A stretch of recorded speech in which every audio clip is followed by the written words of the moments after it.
Fala pessoal, tudo em paz com vocês? Eu sou André Pádua, desenvolvo o projeto Espírita Nerd desde 2019.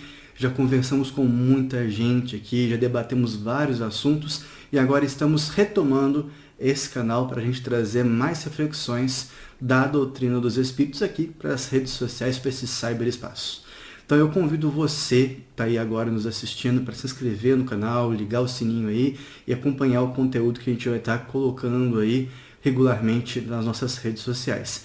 Seja muito bem-vindo, seja muito bem-vinda. Até já. Olha pessoal, esse vídeo em especial, ele vai estar trabalhando um tema que nós já trabalhamos um pouco, bem superficialmente pelo Instagram, que é o tema do instinto. É até certo ponto a inteligência, mas vamos nos focar no instinto dessa vez. Por quê? Na literatura mediúnica que nós temos disponível, se tornou muito, mas muito costumeiro mesmo atrelar as nossas imperfeições, nossos aspectos de inferioridade ao instinto e à animalidade. Isso se tornou muito costumeiro. E até certo ponto há um chancelamento dentro da codificação para que isso possa ser feito. Só que o que acontece? Essa concordância com a codificação, ela é muito, mas muito frágil. E vamos entender o porquê dessa fragilidade toda. Inicialmente, a gente quer compartilhar com vocês algumas partes do livro A Gênese, para explicar com bastante detalhamento certas circunstâncias envolvendo o instinto. Primeiro, no livro A Gênese, lá no capítulo 3, a origem do bem e do mal, vai tratar do instinto e da inteligência. A gente quer chamar atenção para o item número 13, que vai dizer para a gente: aliás, é frequente o instinto e a inteligência se revelarem simultaneamente no mesmo ato. No caminhar, por exemplo, o movimento das pernas é instintivo. O homem põe maquinalmente um pé à frente do outro, sem nisso pensar. Quando, porém, ele quer acelerar ou demorar o passo, levantar o pé ou desviar-se de um tropeço, há cálculo, combinação. Ele age com deliberado propósito. A impulsão involuntária do movimento é o ato instintivo. A calculada direção do movimento é o ato inteligente. Agora a gente quer trazer o item 18, que está nesse mesmo espaço do livro A Gênese. Vai dizer para a gente: sendo o instinto o guia e as paixões as molas da alma no período inicial do seu desenvolvimento, alma, portanto, é o espírito encarnado, por vezes aquele e esta se confundem nos efeitos. Há, contudo, entre esses dois princípios, diferenças que muito importam se considerem. Quais seriam essas diferenças? Vamos lá. O instinto é guia seguro, sempre bom.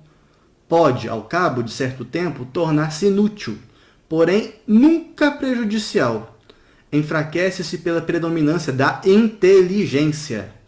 As paixões, nas primeiras idades da alma, têm de comum com o instinto o serem as criaturas solicitadas por uma força inconsciente. E, finalmente, o item 19. O homem que só pelo instinto agisse constantemente poderia ser muito bom, mas conservaria adormecida a sua inteligência.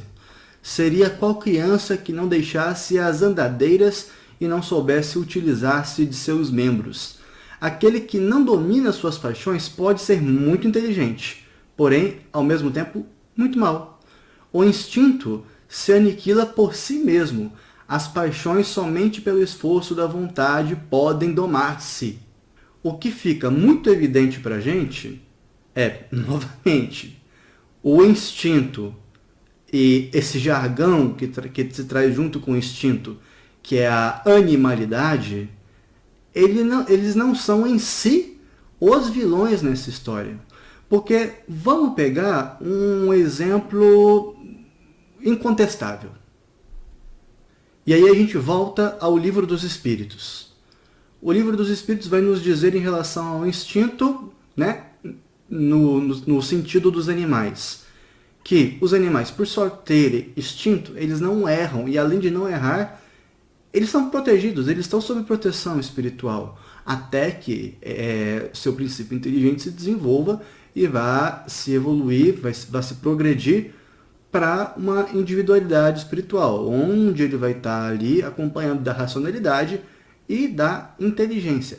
Mas até lá, nada, repito, nada envolvendo algo no sentido da imperfeição acontece com os animais. Eles não agem por imperfeição, eles agem apenas, exclusivamente por instinto. E aí nós temos esse pulo evolutivo, né? Que, na verdade, não é um pulo, é um processo, mas a gente não entende muito bem como esse processo é desenvolvido para esse reino animal para um reino hominal, né? Em que há a individualização do espírito e a personalidade do espírito em si, a individualização.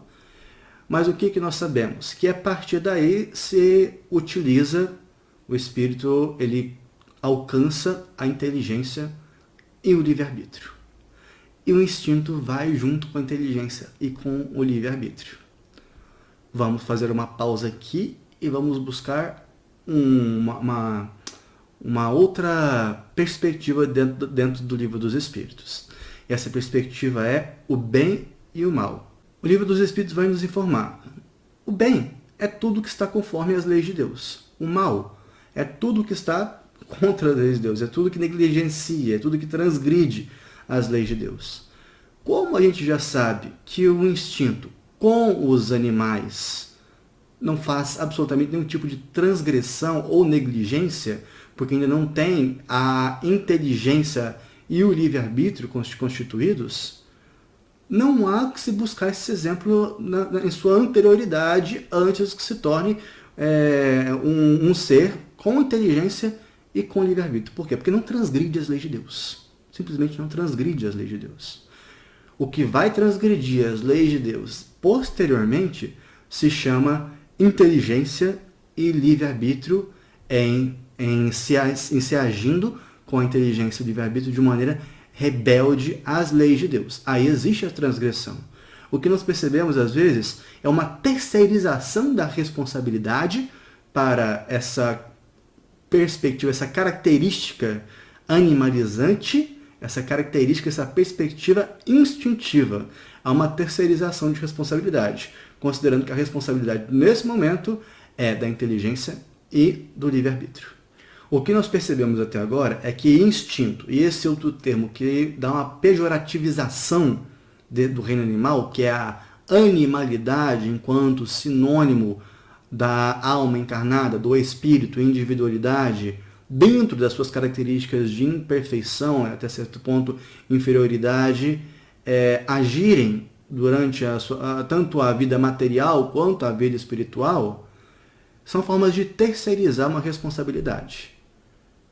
Porquanto o instinto próprio dos animais, ele é secundário, ele está presente, mas ele é secundário quando a individualidade formada está ali se constituindo com a inteligência e o livre-arbítrio. Mas, mesmo assim, há uma situação bastante inquietadora dentro do Livro dos Espíritos. Que alguns amigos nos alertaram sobre isso nesse momento de conflito no mundo, que é a questão 742 do Livro dos Espíritos, que é o que impele o homem à guerra. E a resposta, ela é bastante contraditória com essa parte da Gênese. Predominância da natureza animal sobre a natureza espiritual e transbordamento das paixões. No estado de barbárie, os povos um só direito conhecem, o do mais forte. Por isso é que, para tais povos, o de guerra é um estado normal. À medida que o homem progride, menos frequente se torna a guerra, porque ele lhe evita as causas. E, quando se torna necessário, sabe fazê-la com humanidade. É um trecho que assim, dentro da lógica das leis morais do Livro dos Espíritos, ela é impecável. Não fosse a predominância da natureza animal sobre a natureza espiritual. A natureza animal aqui não tem nada a ver com o espírito que já se desenvolveu, progrediu, alcançou a inteligência e o livre-arbítrio, e com a inteligência e o livre-arbítrio, eles agem no mundo encarnado ou dos espíritos. Essa natureza animal novamente terceiriza uma responsabilidade, que é o espírito usar isso que adquiriu com a evolução e a progressão de si mesmo, que é a inteligência e o livre-arbítrio, dentro das leis divinas, com o bem, alinhado com o bem. O que nos chama a atenção é que essa edição do Livro dos Espíritos ela é de 1857. Já a Gênese é de 1868. O que nós nos perguntamos em relação a isso é se nesse tempo de organização, né, do trabalho, da codificação da doutrina espírita, Kardec, Hipólito Léon Denis Ribeiro, ele já não teria feito uma reflexão em relação ao que estava sugerindo o Livro dos Espíritos e em relação ao que pôde fazer em A Gênese. Porque nós vemos claramente que a Gênese, que foi lançada a um tempo posterior ao Livro dos Espíritos, ela tem esse entendimento em relação ao instinto, e o Livro dos Espíritos, em uma parte especial, pode ser que haja alguma outra, mas nessa parte especial, ele vai tratar nessa pergunta específica sobre a guerra de uma maneira contraditória ao que está posto na Gênese. Então é essa reflexão que nós queríamos trazer para vocês. Perceber que é uma problematização da própria codificação em relação a instinto, alcance do livre-arbítrio e da inteligência, até que ponto nós terceirizamos a nossa responsabilidade sobre as nossas próprias imperfeições e pejorativizamos, né, o instinto e o reino animal, com esse termo de animalidade, em relação à nossa responsabilidade com a nossa evolução, com o nosso próprio alinhamento com o bem. Haja vista que o instinto e o mundo animal, eles estão alinhados com o bem, com as leis de Deus. O que, pela rebeldia, se desalinha das leis de Deus, é, com a rebeldia, a inteligência e o livre-arbítrio.